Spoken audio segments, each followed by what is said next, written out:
La semana pasada, bueno, la semana antes pasada estuvimos hablando de la fiesta de Yom Teruah, estuvimos diciendo lo que significaba en aquel momento. Hoy la terminamos de una manera de resumen y avanzamos al Día de la Expiación, que es una de las fiestas más importantes. De las 7 fiestas, la Pascua, el Sukkot y esta fiesta son las más importantes del calendario hebreo. Bien, en lo que estuvimos viendo la semana pasada, hablábamos de la relación que tiene lo que es la fiesta de Yom Teruah o la fiesta de las trompetas en relación a la venida de Jesucristo. Y que ella marca de manera especial lo que es la voz de Dios sobre la tierra, y que una de los libros que más habla de esta fiesta y se ve el simbolismo, mejor dicho, el paralelo real espiritual, es el libro de Apocalipsis. Es donde nosotros estamos viendo más el desarrollo de lo que es esta fiesta a nivel espiritual, o sea, su verdadero contexto, su verdadero simbolismo y su verdadera presencia en la eternidad. Esto es importantísimo. Y recordábamos que hay varios, y con esto voy a cerrar la fiesta, hay varios toques. En sí se conocen varios toques, pero voy a nombrar solamente 4 de lo que es el shofar. El primer toque que conocemos se llama tequiat, o de explosión o de choque. Es un sonido largo, suena mucho en Yom Teruah y es el sonido de la coronación del rey. Es un sonido especial. El segundo, llamado Shavarim, también se le conoce como quebrantamiento, y son 3 notas cortas, ¿ok? Son 3 notas cortas seguidas unas de otras. ¿Qué significa doblegarse? O sea, cuando el pueblo escuchaba que había, por ejemplo, para iniciar el Yom Kippur, daban este tipo de trompetazo, el chivarín, el quebrantamiento, y las personas se doblegaban, porque era un momento de doblegarse en humillación delante de Dios. Y también está el toque llamado teruat, o la alarma, que son 9 sonidos que se hacen en sucesión, 9 sonidos, y simbolizan más que todo como un reloj que da la alarma. Se utilizaba para advertir los ataques del enemigo. En un sentido espiritual, muchas veces vamos a escuchar lo que es el sonido de Dios despertándonos de nuestro sueño espiritual, porque el sonido de la voz de Dios también trae claridad, conciencia y nos enfoca. Y el último es el tequiat gidolat, o el gran sonido. Es una nota aguda, no tiene cortes, alargada, y significa que Dios está llamando a su pueblo a que se reúna con él. Entonces podemos resumir que el Día de las Trompetas va a simbolizar, primero, que va el día en que suenen esas trompetas, como decimos nosotros, que nuestro Señor vuelva, que lo estamos esperando. También o sea, ese sonido va a ser una proclamación de que Jesucristo es el Rey. Va a ser también un sonido de alarma para sus enemigos. Va a ser un sonido de alerta de que estemos despiertos siempre. Y va a ser un sonido en el cual nosotros nos vamos a conseguir con el Señor. Por eso es que la fiesta de las trompetas es muy importante y se utiliza en el libro de Apocalipsis, porque como son sonidos que hablan de diferentes actuales de Dios en el tiempo. Por eso lo vemos tipificados en Apocalipsis. Ahora bien, con este resumen terminamos lo que es la fiesta de las trompetas. Recordemos que con la fiesta de las trompetas ellos iniciaban los años nuevos, ¿ok? Como decir, el primer 31 de diciembre era la Pascua y el segundo 31 de diciembre era la fiesta de las trompetas, que es para el mes de septiembre, octubre. Es lo que se conoce como cabeza de año. Ahora bien, la fiesta que sigue 7 días después es la fiesta de la expiación. No se llama fiesta, se llama Día de la Expiación, porque en sí no es una fiesta, es un llamado al quebrantamiento. O se conoce como el Yom Kippur. También se ha traducido como el día, óigame bien, el día del lamento, día de la expiación, día del gran pavor, el gran y temible día de Jehová. Y también como un día de ayuno se le conoce también. No, está jugando, yo estaba jugando con ellos. Y también se le conoce como el día del cara a cara. Y lo vamos a conseguir en Levítico. Vamos a abrir nuestras Biblias en el libro de Levítico. Primeramente Levítico 23, que ahí aparecen todas las fiestas de manera resumida. Y después nosotros vamos a ver cómo estas fiestas van tomando lugar. ¿Ok? Vamos a leer del versículo 23 y vamos a ver los versículos, las fiestas que están ahí. Ahí en el 23 habla de la fiesta de las trompetas. Levítico 23. Dice, habló Jehová a Moisés diciendo, habla a los hijos de Israel y diles, el mes séptimo, el primero del mes, tendréis días de reposo, una conmemoración al son de trompetas y una santa convocación. Ningún trabajo de siervo haréis y ofreceréis ofrenda encendida a Jehová. También habló Jehová a Moisés diciendo, a los 10 días de este mes séptimo, o sea, después del Yom Teruah, después de la fiesta de las trompetas, a los 10 días será el día de la expiación, versículo 27 del capítulo 23 de Levítico. Tendréis santa convocación y afligiréis vuestras almas. Por eso es que se dice que es el día de la aflicción. Ese es un día de ayuno, es una santa, o sea, el toque de la trompeta para el día de la expiación no es un toque de fiesta, es un toque de llamado al quebrantamiento, es un toque de llamado al arrepentimiento. Y ofreceréis ofrenda encendida a Jehová. Ningún trabajo haréis ese día, pues es día de expiación para reconciliaros delante de Jehová vuestro Dios, porque toda persona que no afligiere ese mismo día será cortada del pueblo. Vean lo delicado que es, por eso es que es una fiesta muy, muy delicada. Y cualquier persona que hiciere trabajo alguno ese día, yo destruiré a tal persona dentro del pueblo. Ningún trabajo haréis, estatuto perpetuo es por vuestras generaciones en donde quiera que habitéis. Día de reposo será a vosotros y afligiréis vuestras almas comenzando los 9 días del mes en la tarde. De tarde a tarde guardaréis reposo. Estas son unas fiestas bien tremendo porque la fiesta, o mejor dicho, el día de la expiación es un día doloroso para ellos. Porque ese día Dios llama a cuenta a su pueblo. Entiéndase, el día de la expiación se hace 10 días después de la entrada del año nuevo civil. Más adelante, cuando terminemos el tema de las fiestas, vamos a entrar a los calendarios y vamos a entender un poquito cómo se mueve Israel y por qué ese calendario tiene no vamos a decir una coincidencia, pero nos da la certeza y nos arroja verdades dentro de la Escritura, porque como fue escrito en esa cultura, Dios moldeó parte de la cultura de los judíos para que sirviese de modelo físico de las cosas eternas que nosotros podemos ir entendiendo conforme veamos las formas físicas, podemos tener el principio eterno. Ahora bien, ese día, 10 días después, de la entrada de año, ellos son llamados a ponerse a cuenta con Dios.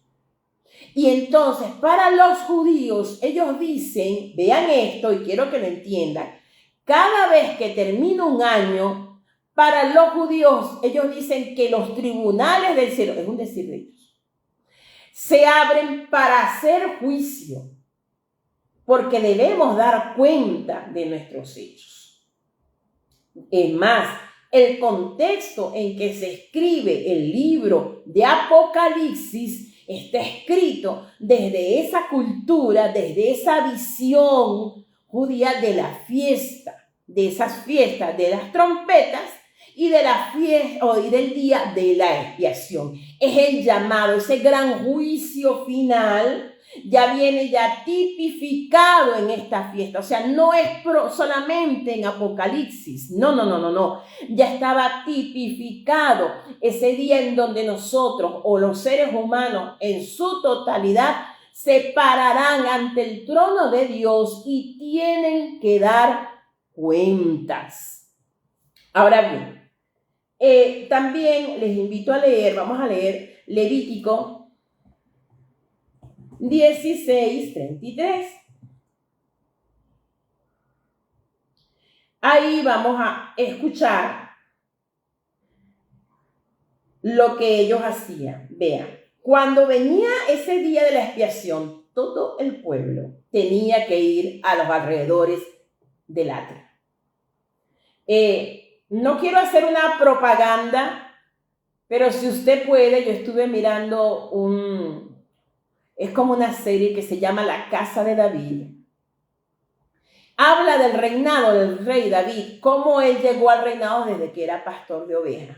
Hay una parte donde aparece cómo el pueblo salía de las ciudades para encontrarse en el tabernáculo. Recordemos que el tabernáculo no estaba en el tiempo de David, estaba afuera. Y era impresionante cómo las familias venían completamente fuera de las ciudades, fuera de ellas, al día de la expiación. Y era algo para ellos, o sea, la escenificación nos lleva a entender el contexto en que esto está escrito y por qué era, al tú relacionarlo con el libro de Apocalipsis, en conjunto con lo que es la fiesta de las trompetas, seguido de los actos del juicio, entendemos el terror que podían sentir los que iban al tabernáculo, teniendo ahí al frente la nube óigame bien, o esa columna de fuego, y sabiendo que Dios era un Dios tremendo, era un Dios terrible, porque nuestro Dios es un Dios santo. Y ahí en Levítico dice, y hará expiación por el santuario santo, el tabernáculo de reunión, hará expiación por el altar, por los sacerdotes y por todo el pueblo de la congregación. Este día de la expiación era un día donde se hacía precisamente expiación por el pecado. Pero dése cuenta que la expiación no era solamente a nivel personal, no solamente era por las personas, era por el santuario. Se expiaba, y lo vamos a ver más adelante, poco a poco cómo se hacía. Se expiaba el santuario, o sea, el interno, lo que es el lugar santo y el lugar santísimo. Se expiaba el tabernáculo, que recordemos que el tabernáculo en el atrio, donde podían ir todos, estaba el lavacro, estaba el altar del sacrificio, conocido también como el altar de bronce, y allí el pueblo estaba. Eso también tenía que ser expiado, ¿bien? Tenía que hacer también expiación o limpiar el altar. Los sacerdotes debían ofrecer expiación por ellos mismos. Es más, el sumo sacerdote tenía antes que iniciar a hacer una expiación por él mismo y luego lo hacía por toda la congregación. Era un día muy delicado para la cultura del judío, porque ese día ellos tenían que borrar el pecado. Eso es lo que significa el día de la expiación. La palabra expiación es que el pecado tenía que ser erradicado a través de un juicio formal y un castigo. Y esto es importante que nosotros lo entendamos, porque es el corazón del evangelio, es el corazón del sacrificio de Cristo en la cruz, es la necesidad de que nosotros como pecadores, el mundo, la creación como tal, tenía que ser expiada. ¿De qué nos habla esto? De que el pecado no solamente, o sea, a nosotros los seres humanos nos hace daño, no. También le hace daño a los entornos, a los territorios, también le hace daño a las generaciones. Es algo que mancha absolutamente todo. Y es un principio que en este día de expiación podemos ver. Que a veces creemos que los pecados de otro, quizás usted o yo, no nos alcanza. Sin embargo, viendo los principios que se ejecutaban el día de la expiación, donde se tenía que expiar con sangre, no solamente a los seres humanos, sino las edificaciones. O sea, ¿hasta qué punto nosotros podemos decir que el pecado daña las estructuras de una sociedad? ¿Hasta qué punto podemos decir que el pecado daña la estructura de una generación, daña la estructura de la educación? Según este pasaje de Levítico 16:33, lo que podemos ver a través de un paralelo lógico es que el pecado daña todo lo que toca, en absoluto. Por eso la necesidad de expiar, no solamente personas, animales, territorios, muebles, entornos. Dios le está diciendo, escúchame bien, Dios le está diciendo a través de esta práctica, y esto es importante que nosotros como hombres de Dios y mujeres que tememos a Dios entendamos los principios. No veamos las formas, son necesarias, pero debemos interiorizar el principio. El pecado daña nuestro entorno. Por eso nosotros no podemos cohabitar con él. Por eso nosotros no podemos ser, como es una cultura ahorita, aceptable. No debemos aceptarlo. No, daña. Y lo voy a decir una palabra fuerte, maldice nuestro entorno. No podemos permitirlo.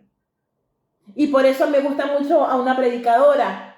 Y ella decía estas palabras: padres, no permitas cosas en tu casa que sabes que traen maldición.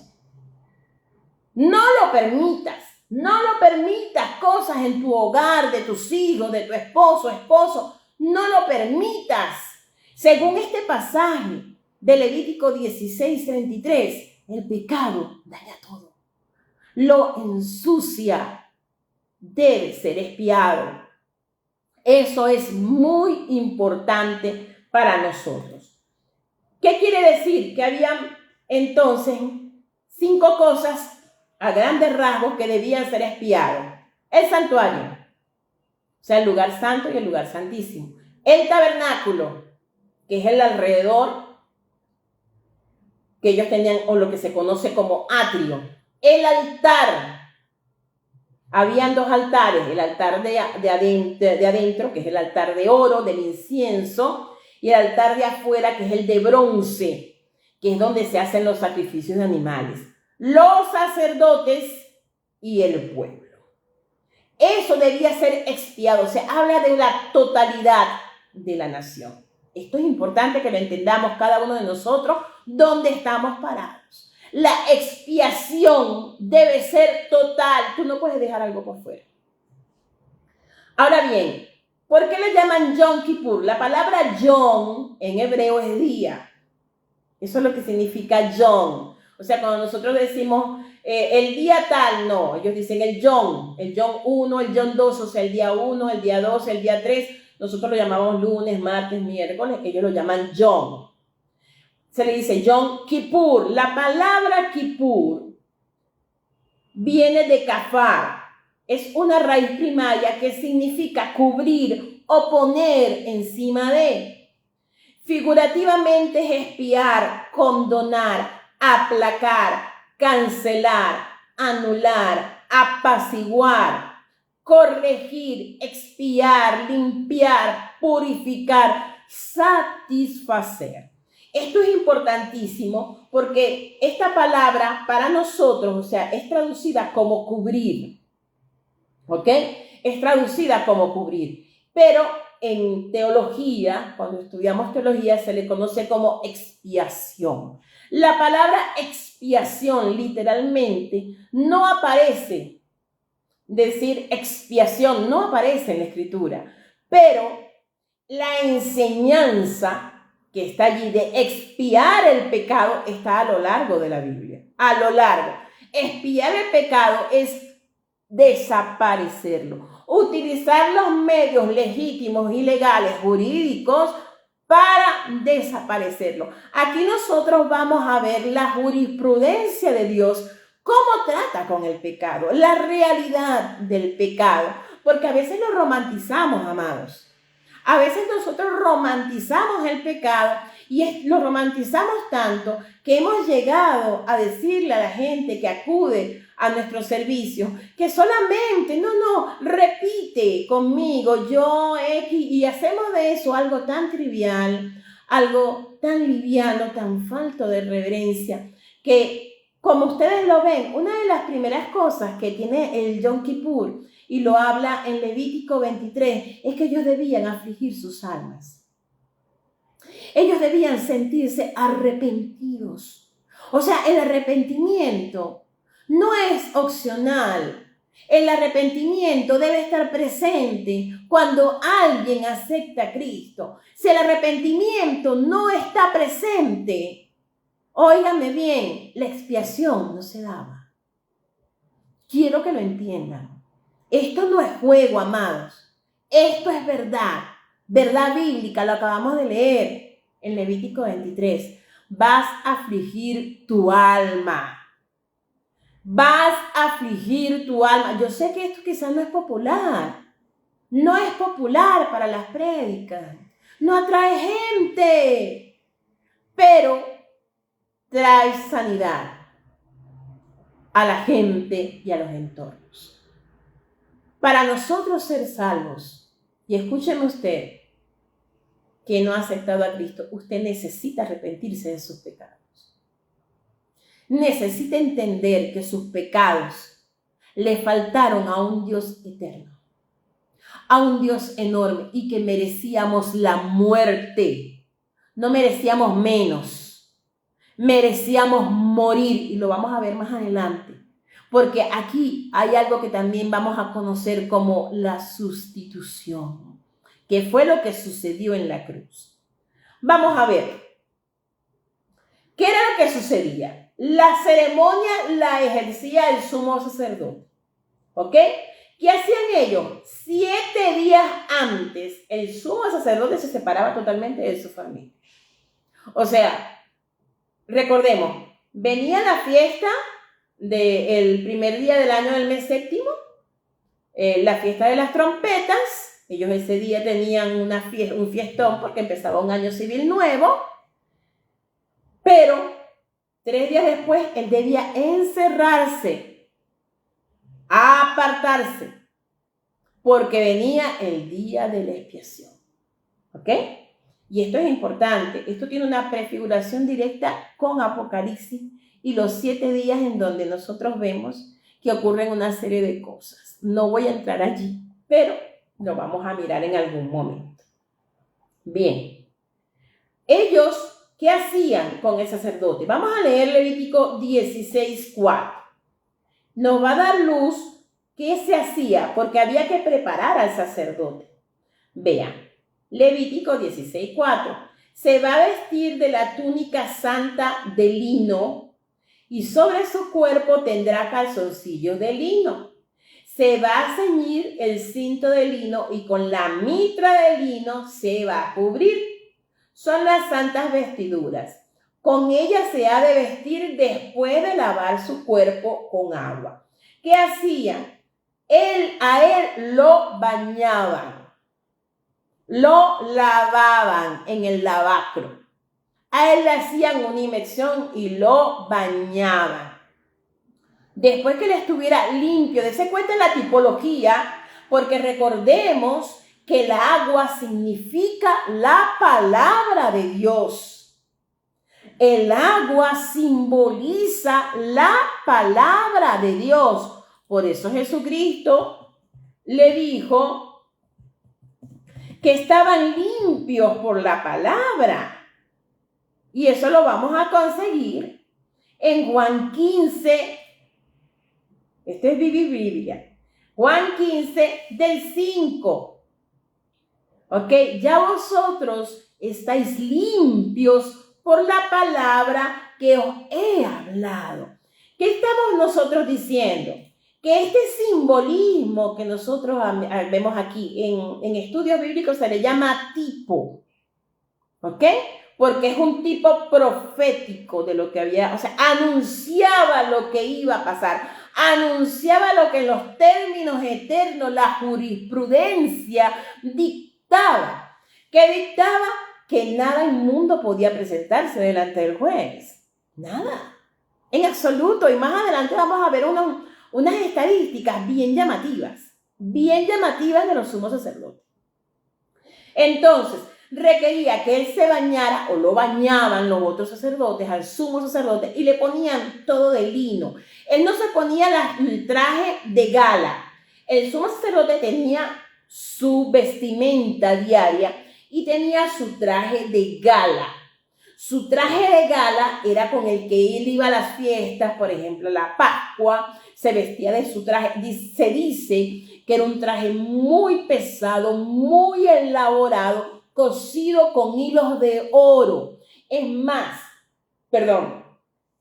el Midrash, si no me equivoco, que es como decir un libro judío, no es Biblia, ¿ok?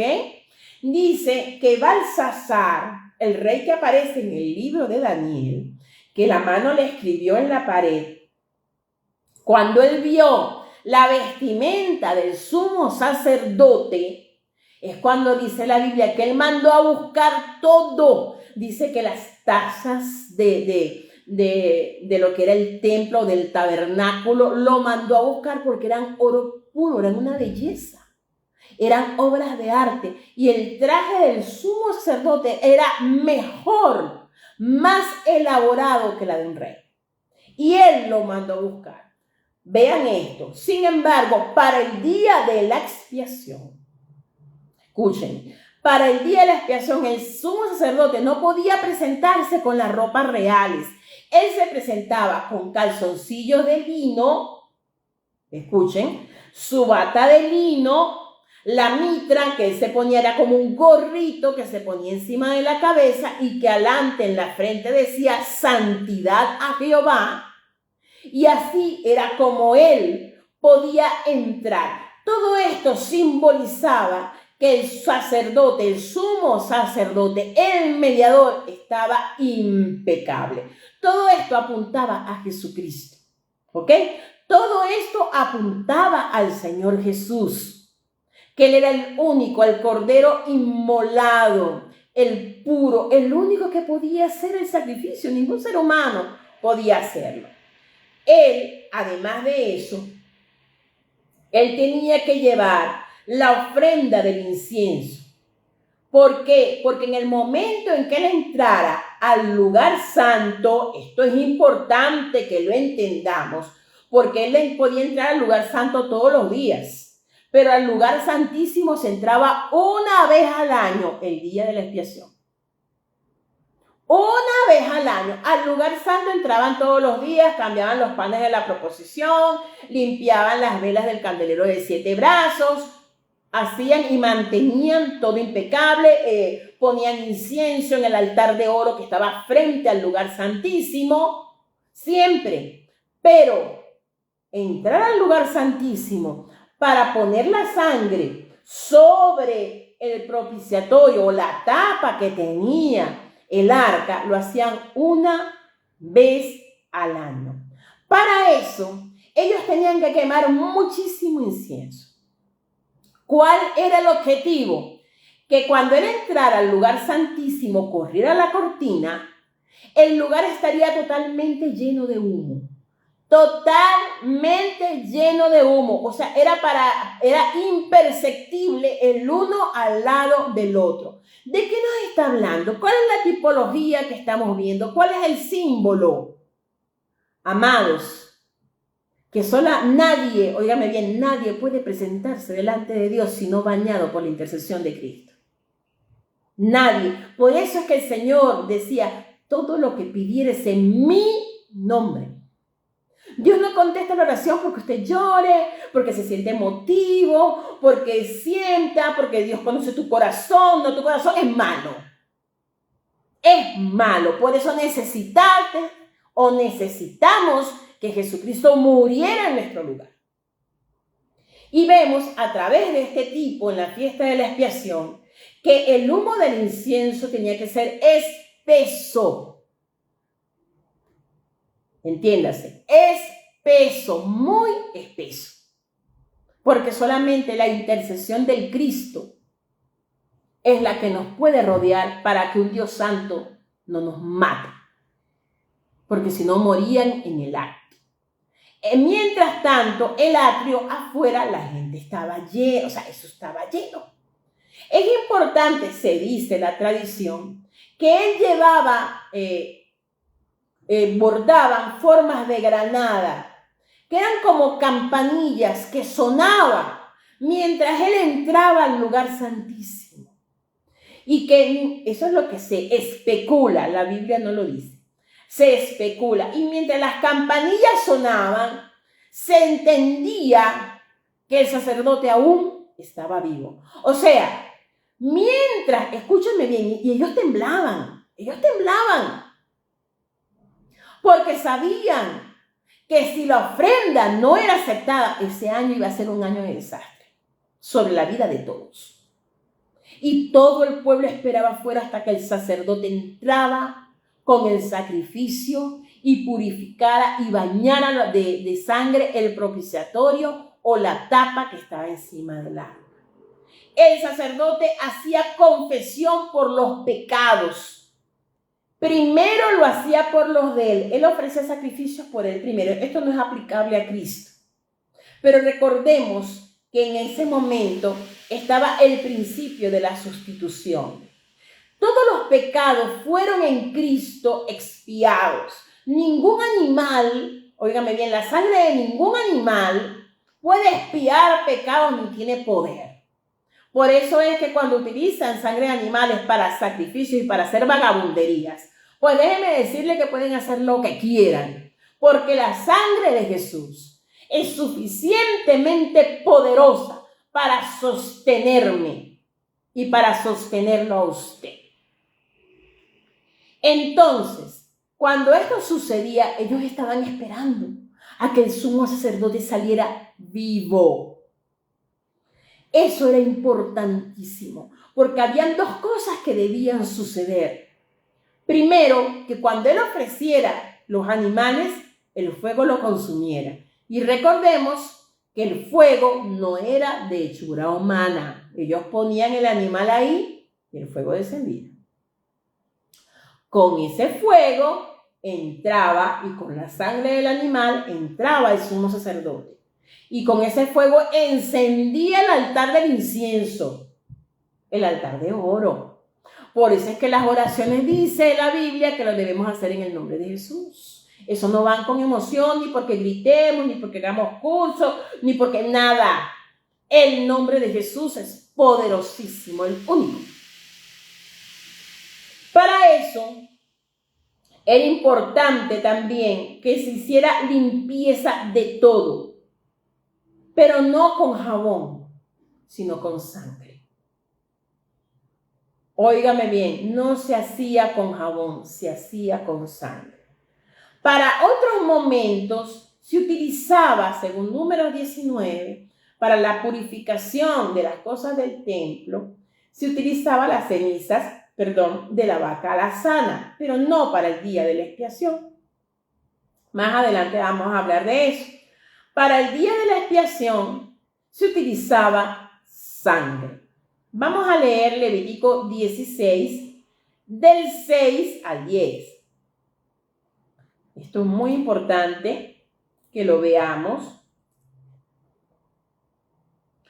Y hará traer Aarón al becerro de la expiación que es suyo. O sea, primero por el sacerdote, primero por él mismo. Y hará la reconciliación por sí y por su casa. Primero por él, para poder presentarse delante de Dios. Después tomará los 2 machos cabríos y los presentará delante de Jehová a la puerta del tabernáculo de reunión. Y echará suertes Aarón sobre los 2 machos cabríos, una suerte por Jehová y otra por Azazel. Este término ha traído un poco de confusión dentro de la iglesia y vamos a tratar de aclararlo. Y hará traer a Aarón el macho cabrío por el cual cayere la suerte por Jehová, y lo ofrecerá en expiación. Mas el macho cabrío sobre el cual cayere la suerte por Azazel, lo presentará vivo delante de Jehová para hacer la reconciliación con él y enviarlo al desierto. ¿Ok? O sea, él enviaba, veamos las dos partes de la expiación, vean las dos partes. Aquí en la expiación nosotros vemos dos partes. Los dos los cumplió Jesucristo. Él echaba suertes. Él tenía que echar suertes. Y es importante porque uno era por Jehová y el otro por Azazel. ¿Qué significa Azazel?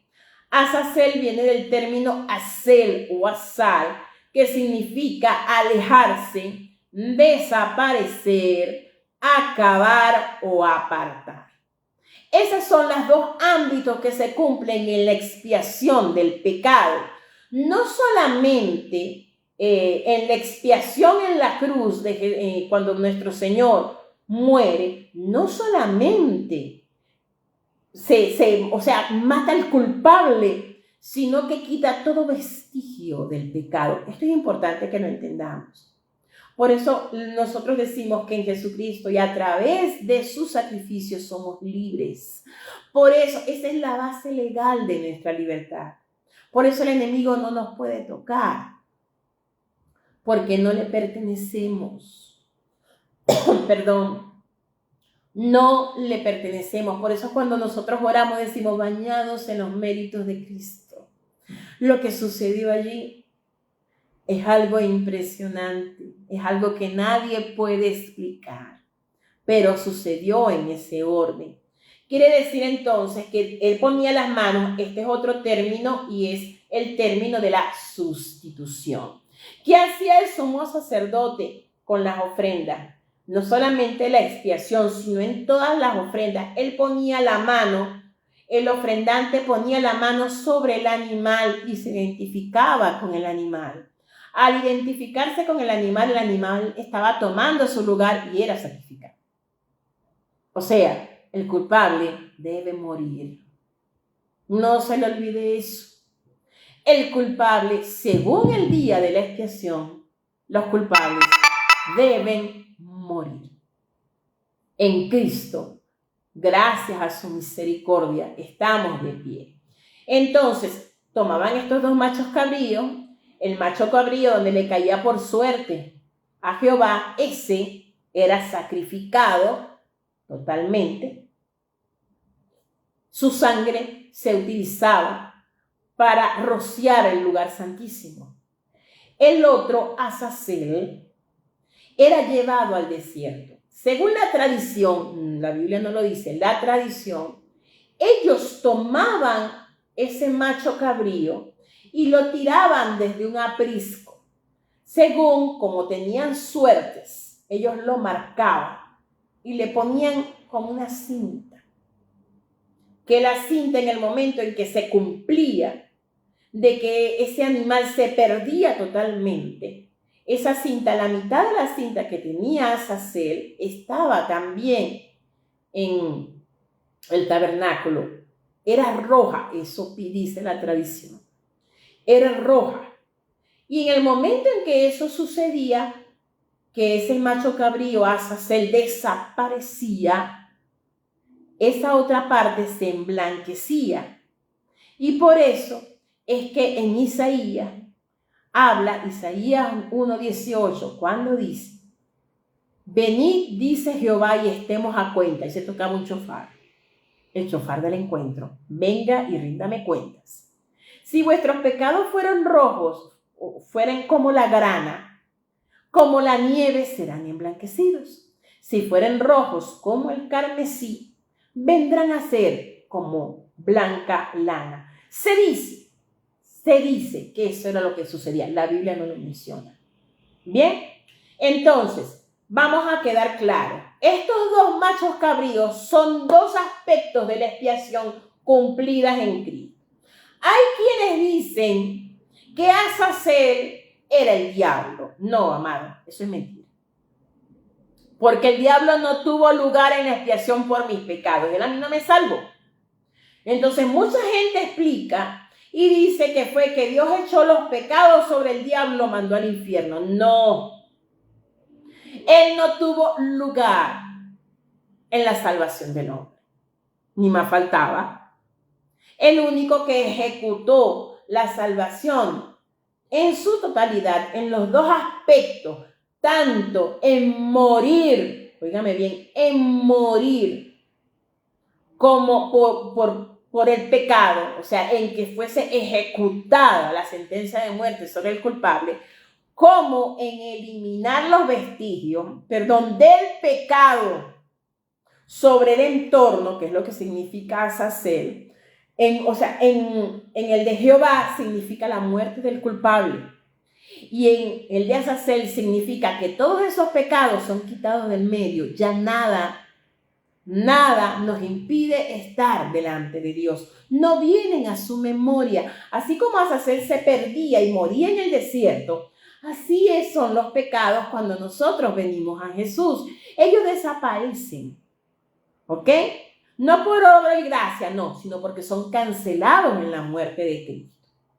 Y esto es importante, y ahí se cumple Colosenses en el capítulo 1 del versículo 13 al 15, cuando dice: nos ha librado de la potestad de las tinieblas y nos ha trasladado al reino de su amado Hijo, en quien tenemos redención por su sangre, el perdón por los pecados. Él es la imagen del Dios invisible, el primogénito de la creación, como dice Romanos 3:24. Ambos representan la obra expiatoria de Jesús. O sea, la expiación tiene dos partes doctrinalmente. Una es la muerte del culpable y el otro es que su deuda es cancelada, o sea, no existe más. Y se cumplió en Jesucristo. Esto es importantísimo. ¿Saben por qué? Hay unos escritos que dicen no son bíblicos, no son veraces, por decir, no, la palabra de Dios es solamente la Biblia.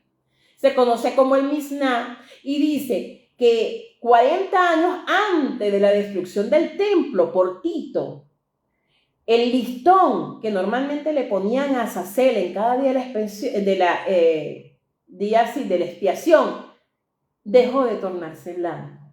O sea, después de la muerte de Cristo, nunca más ese listón volvió sobrenaturalmente a ponerse blanco como en los tiempos anteriores. ¿Por qué? Porque el verdadero sacrificio ya había sido dado. Y eso lo describe el Misná. Dice que durante 40 años anteriores a la destrucción del templo por Tito Vespasiano, ese listón dejó de perder el color. Bien, luego que el sacerdote hacía el sacrificio y también él confesaba el pecado, él llevaba al pueblo a hacer una confesión. El pueblo tenía que confesar con su boca. Por eso en el Nuevo Testamento él dice: si confesares con tu boca y creyeres en tu corazón. O sea, no era nuevo. Era algo que Dios ya venía dando a través de estos tipos, de estos símbolos. Ellos, además de todo esto, recordemos que después de muerto el animal, él lo ponía en el altar del sacrificio, en el altar de bronce. Recuerden que el bronce es símbolo de juicio. ¿Ok? Eso es lo que simboliza el bronce, símbolo de juicio. Ahí el animalito era totalmente quemado. El sacerdote tomaba los carbones con una pala, no se le podía caer nada en el piso, porque eso era sagrado. Por eso es que la Biblia nos dice: ay, de que se atreva a pisotear la sangre del pacto. Está basado en estos principios. Vean lo importante de cada detalle, cómo Dios guardó cada detalle para darnos a entender principios eternos. Dice: no puedes pisotearlo. Y él no podía, mientras él llevaba la pala, él no podía dejar nada que se le cayera y lo pisaran. No podía. él debía tener un sumo cuidado, ni un grano de incienso. Él debía llevar el incienso y también la sangre y pararse hacia el lado oriental. Leamos Levítico 16, 14. Dice, tomará la sangre del cordero y la rociará con su dedo hacia el propiciatorio al lado oriental, hacia donde sale el sol. Hacia el propiciatorio esparcirá con su dedo 7 veces de aquella sangre. ¿Ok? Después degollará al macho cabrío. Porque este es un becerro también, o sea, se hacían varios sacrificios. El del becerro y el del macho cabrío. Ambos aquí, ¿cómo lo explico? Cada vez que nosotros veamos estos símbolos, todos están cumplidos en Cristo, no son divididos. Todos están en Jesús. Él los cumplió en su totalidad. Aunque usted vea que esté un becerro aquí, que esté el sacerdote con Azazel lo mandó al desierto y está con la suerte de Jehová. Ellos todos, por la amplitud de la obra de Jesús, por la amplitud, se utilizan varios elementos proféticos para que se pudiese dimensionar la altura, la anchura, la profundidad de la obra redentora de Jesús. Y esto es importantísimo, porque con la sangre ellos tenían que purificar todo lo que era el templo. Él entraba echando sangre. 1, 2, 3, 4, 5, 6, 7. Tenía que limpiarlo y expiarlo. Y a mí me gusta mucho el pasaje de Zacarías, donde habla del sacerdote Josué. Porque eso fue lo que pasó. Y en el momento en que Zacarías escribe esto, era un día de la expiación. ¿Ok? Y esto es importantísimo. Importantísimo. Vean, lo vamos a conseguir en Zacarías 3. Usted lo lee con tranquilidad. Y esa es una visión que tiene Zacarías. Estaban por entrar a la expiación. Y en su visión él ve al sacerdote Josué, que su nombre es Jesús. Y en el sacerdote Josué dice que estaba delante del ángel de Jehová y que Satanás estaba a su derecha, acusándole. Sin embargo, vean, a mí esa parte es impresionante. Cuando Jehová, óigame bien, y Jehová, aquí vemos a la Trinidad actuando.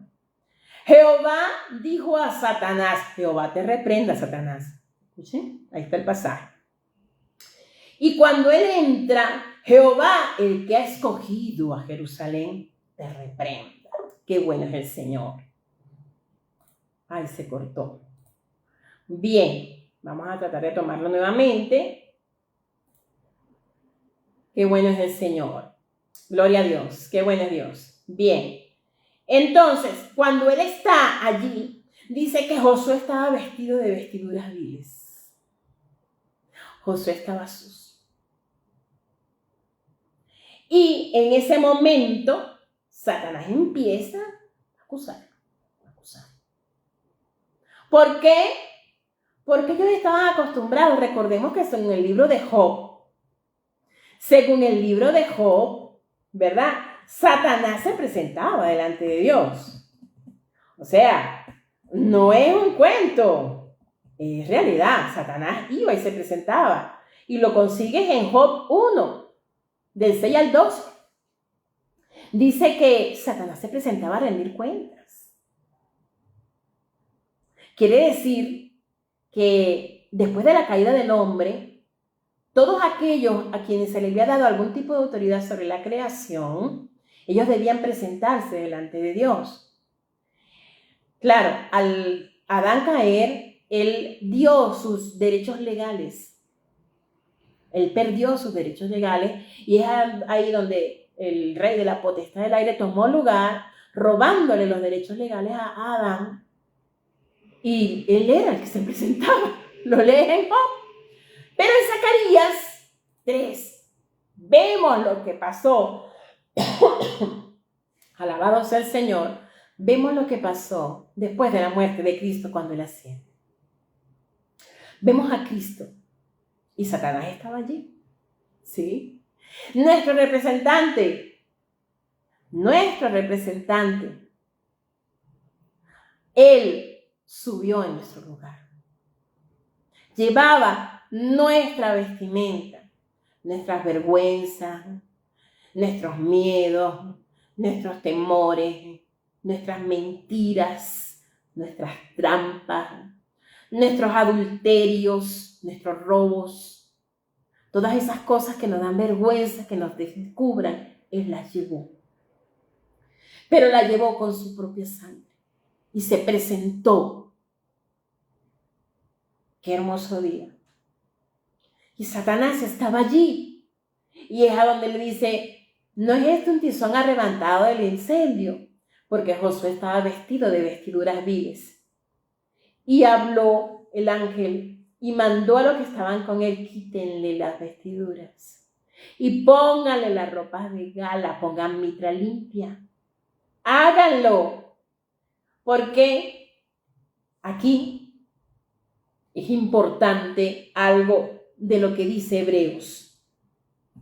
Dice que limpió con su propia sangre en el templo. ¿Y por qué lo haría? O sea, ¿de qué hablaba el Señor? Vamos a leer Hebreos 9. El hecho de que Satanás se presentara, así fuese, óigame bien, a rendir cuenta, su inmundicia había llegado a esos lugares. Recordemos que no estaba delante del trono de Dios. Dios se manifiesta porque ningún ser creado puede estar delante de Él. La manifestación de Dios, Él tomará sus formas para manifestarse. No voy a entrar en esos temas, porque son demasiado profundos para nosotros. Pero la presencia de Satanás había,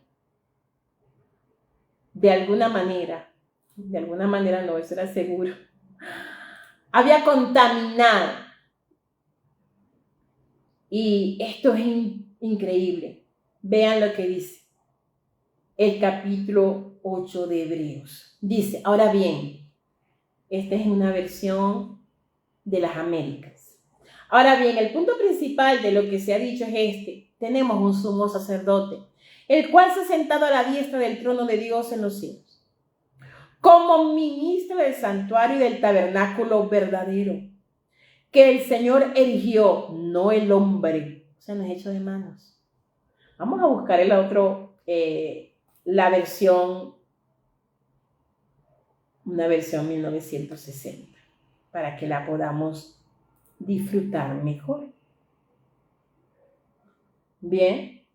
Ahora bien, el punto principal de lo que venimos diciendo es que tenemos el sumo sacerdote que se sentó a la diestra del trono de la majestad en los cielos, ministro del santuario y de aquel verdadero tabernáculo que levantó el Señor y no el hombre, porque todo sumo sacerdote está constituido para presentar ofrendas y sacrificios, por lo cual es necesario que también éste tenga algo que ofrecer. Así que si estuviese sobre la tierra, ni siquiera sería sacerdote, habiendo aún sacerdotes que representan las ofrendas de la ley, los cuales sirven y que sombra de las cosas celestiales. Como les advirtió Moisés cuando iba a erigir el tabernáculo, mira, haz todas las cosas conforme al modelo que te he mostrado en el monte. Ahora bien, tanto mejor ministerio es el suyo, por cuanto es mediador de un nuevo pacto o un mejor pacto, establecido sobre mejores promesas, porque si aquel primero hubiese sido sin defecto, ciertamente, no se hubiese procurado lugar para el segundo. Y allí, en el capítulo 9, dice, porque el tabernáculo estaba dispuesto así, y habla del lugar, el incensario, el lugar santo, todo estaba en su lugar. En el versículo 8 del capítulo 9 dice, dando el Espíritu a entender con esto que aún no se había manifestado el lugar, el camino al lugar santísimo, lo cual es símbolo para el tiempo presente. Y allí habla y dice, porque Él no entró por la sangre de toros ni de machos cabríos, sino por su propia sangre. Él no entró por ninguna otra cosa, sino por su propia sangre. Y en ese lugar, que sombra, dice que el tabernáculo de Moisés era sombra. Según el libro de Zacarías, que vemos la visión que él tiene, eso sucedió con el sacrificio de Jesús. Y Jesús roció con su sangre 7 veces. 1, 2, 3, 4, 5, 6, 7. Y Satanás salió. Ya no tenía derecho legal.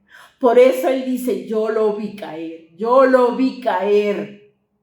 Esa es la gloria de nosotros. Que nuestro Señor nos redimió. Y podemos y tenemos entrada franca a través de la sangre de Jesús. Amados, ya es la hora de dejarlo hasta acá. Vamos a seguir viéndolo la semana que viene. Vamos a seguir viendo lo que es lo que sucedía más adelante, cómo se culminaba. Y todos los aspectos, usted como intercesor entra delante de Dios, bañado en los méritos de Cristo. Nadie puede cerrarle la puerta. Nadie puede hacerlo. Porque fue abierto por su propia sangre. En un lugar no hecho de manos, delante de la presencia del mismo Dios. Y se sentó a la derecha del Padre en las alturas. Si usted está escuchando esta prédica y no ha aceptado a Jesucristo como su Salvador, este es un buen día para que lo acepte, para que reconozca que necesita un Salvador. Usted no puede hacer nada para salvarse. El Señor sí. Arrepintiéndose de sus pecados serán borrados por la misericordia de Dios y viviendo para Él. Si quieres aceptar a Jesús, repite conmigo: Señor Jesús, te acepto como mi único y suficiente Salvador, Señor de mi vida. Renuncio a todo lo que haya atado mi vida al pecado. Recibo tu sangre, me limpia de todo pecado y te constituyo Rey de mi vida. Y que inscribas mi nombre en el libro de la vida, en el nombre de Jesús. Amén. Si hiciste esta oración, puedes buscar una iglesia sana, doctrina cercana a tu domicilio y empezar a crecer en la palabra de Dios y en todo lo que Jesucristo logró para ti. Dios te bendiga y continuamos con nuestros hermanos en